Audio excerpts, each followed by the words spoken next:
All right. Um, Thanks everybody for putting this together. Thanks to John in particular and to Ola for hosting and to everyone for coming to what is such an incredibly interesting topic. Just as a way of cautionary notes, it's one of the great things in life is doing things collaboratively with friends who are smart people like my friend over here. One of the difficulties in doing things collaboratively when you're on different continents is actually putting it together. So we haven't had a chance to coordinate this talk, and in fact we didn't really have a tremendous amount of time to coordinate the paper, so I hope you were able to get at least some of what we tried to get at. I wrote the first chunk of that paper, so I'll take responsibility for the first and the last parts of this, and JF will say what I hope will be all the smart stuff in the middle. And the first line of the paper is that it's designed as a provocation. It's designed as a provocation to ourselves, but we hope to other people. And I think it provokes in at least three ways. At least I want it to provoke in at least three ways. I want it to provoke questions about critical theory. I want it to provoke questions about politics today. And I want it to do something much, much, much, much worse than that. I want it to provoke questions about us and our positions. And particularly uncomfortable questions about us and our positions and what it means to be critical. And we attempt to do all these things by linking it to a wider project that we're engaged in right now on the far right, or what we prefer to call, what it prefers to call itself, the new right. The new transnational movements of radical conservatism, which are, to some degree, I think, helping to reshape domestic and international political landscapes. International relations is terrible at dealing with the right. There is no tradition of conservative theory in international relations, which is fascinating. There is virtually no serious engagement with conservatism in international relations theory or international politics.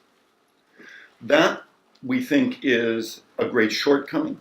It is a shortcoming that has interesting roots, but is a shortcoming that at this particular point in time is becoming both politically and intellectually unsustainable.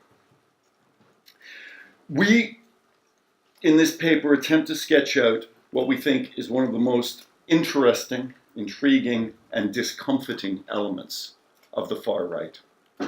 That is the way in which it has systematically adopted and appropriated critical themes to its own purposes. I would argue, I don't know if JF would agree with this, that in fact, the best and most effective use of critical theory in contemporary politics is by the new right.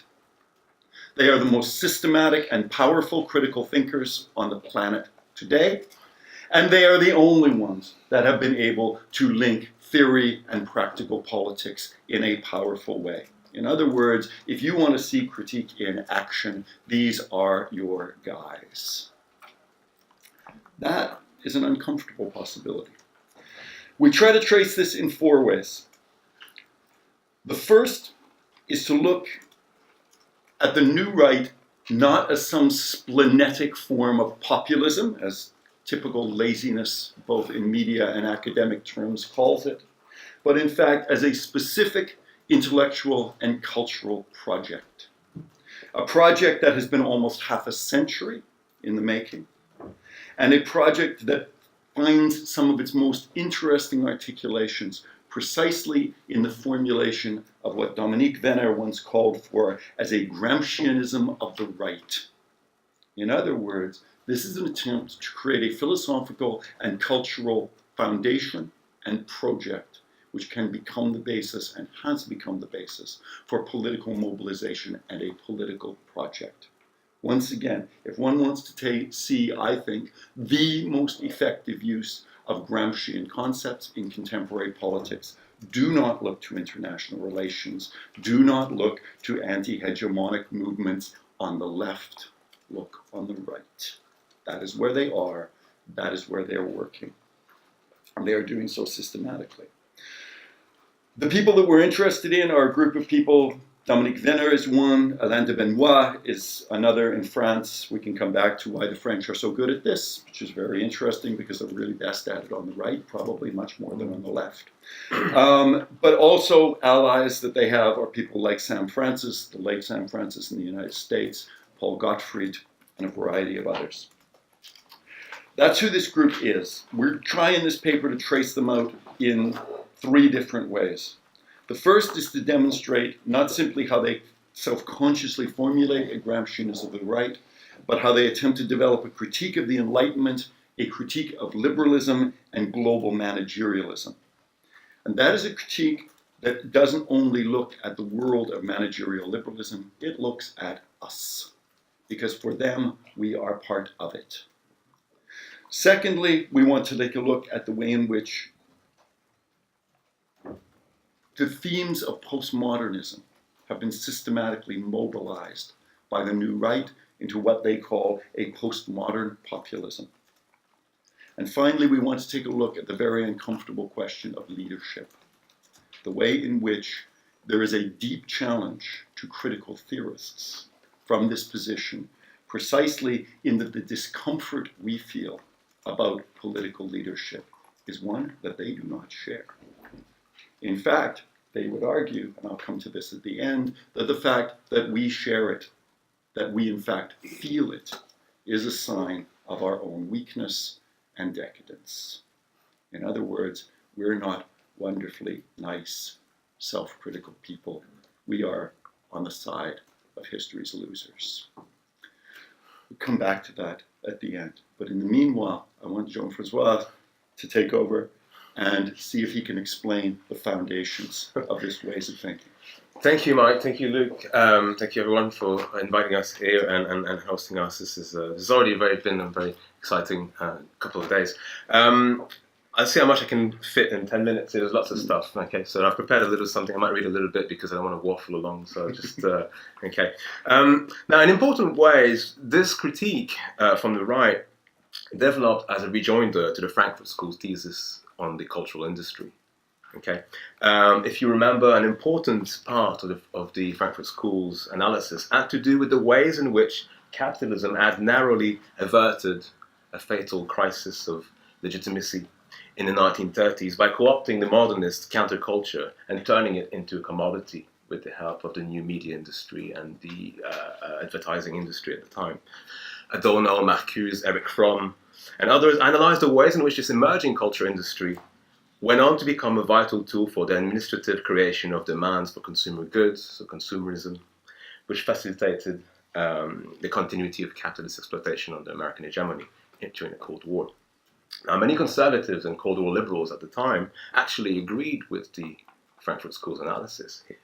But although they welcomed the continued reign of capitalism as an idea at the time, they saw that the success of consumerism and the commodification of the counterculture had led to the internalization of subversive cultural tendencies into the normative fabric of the capitalist system itself, i.e. postmodernism.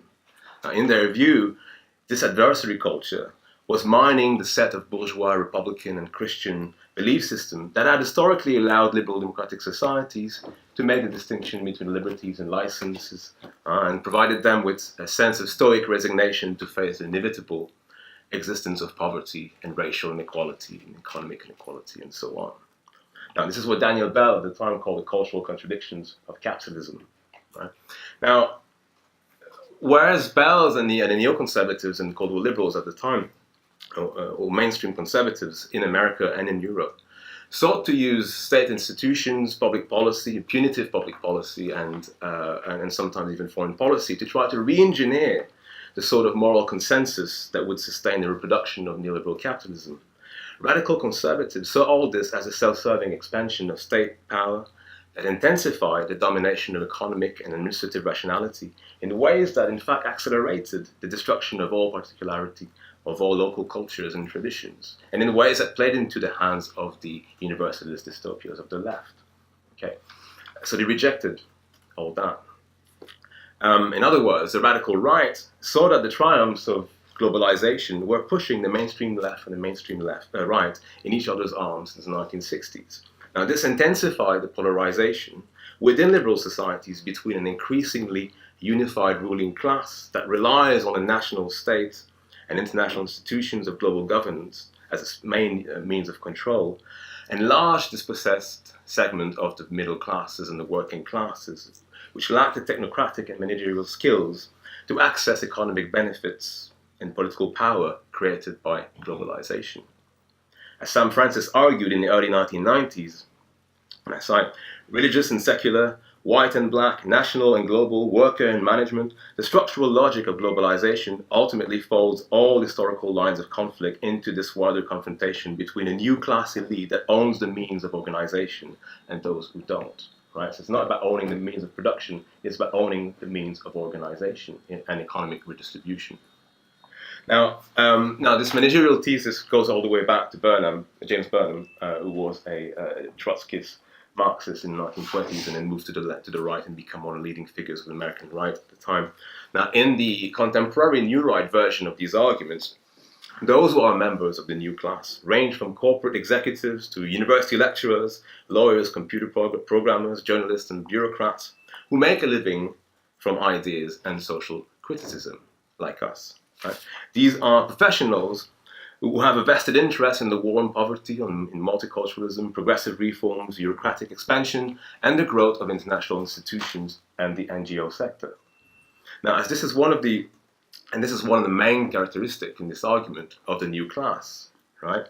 It does not wield influence primarily through financial power and human capital, but through the interpretation of cultural symbols and the bureaucratic and legal culture, as well as the economic parts of the economy that are now tightly weaved into these institutions. Now, the point is that in this account, critical theory is not the negative outside, if you like, the critical outside of the totally administered society that Adorno and Marcuse talked about at the time. They are very much part of it, part of its form and part of its politics and its power, however much it may seem and claim to oppose it. Now, this is not just because critical theory in its different guises often contributes to the culture of entitlements and abstract rights claim, which is then empirically serviced by the new class and state institutions and global institutions. It's also because critique, as a permanent and vocational disposition that denaturalizes everything, tends to disempower those who would like to make strong claims about substantive good, identity, history, or future for particular groups, right? Those who want to defend the particular against the universal. Now, critical theory, in other words, in that account, works as some sort of self-corrective auditing mechanisms, right, that ultimately serves to stabilize and legitimize the system. Right? It keeps the system on its toes, but it's not actually really, in effect, transforming the system in any real meaningful way. Now, one interesting way to trace that move between left-wing critical theory and the new right is by looking at the history of the journal Telos in the United States. Now, those of you who know Telos, this is a journal that started in the late 60s by, they were publishing Foucault, Adorno. It was mainly an outlet to basically disseminate critical theory in America. And by the 2000s, they had become the main outlet for new right political theory. They published Schmidt, Junger, Spengler, a whole range of people. And so you see a turn here. Now, particularly interesting is the writing of Paul Picon, the main editor of Telos. Now, for Picon, the failure of traditional Hegelian Marxist and Frankfurt School theory lies precisely in the question of agency, right? The historical agency that critical theory is supposed to be tied with. By the 1940s, it had become clear that revolutionary proletarian agency was neither guaranteed, of course, by the logic of capitalism, nor likely to respond to the sort of ideological mobilization that were expected at the time, right? Instead, the tendency was for rationalization and irrationality to combine in destructive forms, like in fascism and Stalinism, for instance, in the ways that Adorno and Horkheimer had seen coming in the dialectic of enlightenment. Right? As a consequence, critique became increasingly negative and unwilling to venture positive position, right? Strictly a negation, a warning against what might happen. Okay. Now, for Picon, the problem is not only that critical theory has become an increasingly abstract and wholly academic endeavor, without an historical agent or agenda. It's also that this has allowed critical theory to be co-opted within the liberal capitalist system as a form of artificial negativity, right? Position that actually reinforce the dominance of the system by providing some kind of auditing mechanism, right? And for him, this is quite clear in the ways in which most leaders of the New Left and critical theory at the time ended up in big university position after joining the 1970s, funded by the state, funded by international institutions, funded by Carlsberg, funded by Volkswagen, right? And all these institutions, and that in some ways was the end of critical theory as he saw it, right? And this is why he turned to postmodern populism, right? And turned to the new right as a resource to try to revamp critical theory, to recuperate critique. I'll pass on to Mike at this point. Great. Thanks, Jeff. So just to pick up very briefly on where we go with the rest of this, the whole idea of postmodern populism, postmodernism seems about as and has typically tried to present itself, of course, as the antithesis of everything conservative. For the new right, it is actually the perfect form of a conservative politics. Essentially, the postmodern insights of anti-essentialism and anti-universalism are accepted more or less wholesale at an intellectual level by the new right. Their argument is that in consequence of the failure of the Enlightenment project of universality, of universal reason, of a universal polity, of a universal humanity, the legitimation becomes of the particular, the historical, the local, the affective, all of those things that the Enlightenment and its universalist project appeared to try to wipe away. Therefore, what you find on the new right is actually an enthusiastic adoption of postmodern concepts, not their rejection, but a rejection of the idea that they can in fact provide a viable politics, which is then almost quite literally dialectically reversed into the idea that since there is nothing essential in a reasoned sense, there is something essential in a human sense. And that human sense is exactly the local, the grounded, the existentially real. One of the most interesting, I think, expressions of this, just as an aside, is in a book, a very, very good and very interesting book by a true believer on the New Right, Michael O'Meara, a book called New Culture, New Right, in which, just because we are IR scholars, I want to point out just 2-3 things. There are 3 people that we would recognize as IR scholars cited. The first one, unsurprisingly, is Samuel Huntington. The second one is Rob Walker. And the third one, I believe will be here tomorrow afternoon, he's called Ivor Newman. Okay. That should tell us something about the way in which contemporary conventional categorizations of left and right, radical and conservative, simply don't function to understand this phenomenon. I am not by any means accusing poor Rob and poor Ivor of being responsible for the new right. Okay, that's not our argument. It is, however, a demonstration of how most of our conventional assumptions and categories simply cannot capture what is going on here. Finally, just very, very briefly, to pick up on JF's point about agency. As we've seen, for the new right, the failure of agency is really the core of the failure of traditional critical theory, right? The working class never showed up. Social movements, everybody loved for a little while, they never really showed up either, right? Effectively, critical theory has been a vision in search of an agent for its entire life. The new right argues that in its turn away from universalism and to the grounded and the local, it actually has an agent. It is able to evoke the nation, the community, the dispossessed middle class in particular, which is largely mobilized via the depredations of globalization and liberal capitalism, and indeed the liberal cultural elite, which degrades it and yet paradoxically allows it to be mobilized. Thus, what we have is a claim that in fact critical theory in this sense provides for a concrete political mobilization.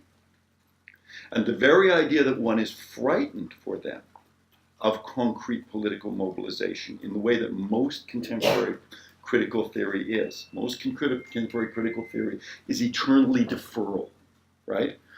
Oh, it's not this, it's not that, it's still not that. I can't remember who it was who said that in American feminist critical theory. Was it Nancy Fraser or somebody? What critical theory is about is to say, it's not this, it's not that, it's still not that. That is a null political position from this perspective. It is, in fact, a mark of intellectual bad faith from this perspective. And it is a mark of intellectual bad faith that can only be maintained from a particular social position within the new class. In other words, it is not a radical stance. It is a product of a certain positionality from within the system, not outside of it. If that is the case, then what we're seeing here is to some extent a wholesale and very challenging both appropriation and reversal of the entire critical project. In other words, it's almost a Hegelian revenge. One really wants to come back to good old-fashioned dialectics. To some extent, the most interesting members of the contemporary New Right are arguably some of the best dialecticians out there. And what they have done is taken the critical movement and reversed it upon itself. And that provides, we think, an enormous challenge to us, but also to politics. Because in the face of this eternal deferral, it's not that, it's not that, it's still not that, is not going to get it done. And that, we think, is a very big challenge for critical theory. That's where we're trying to go, I think, in this paper. So the issues are not simply what are the traditions and how are they imposed. It is not what does the post mean. What if the post is already here? And it's called Steve Bannon.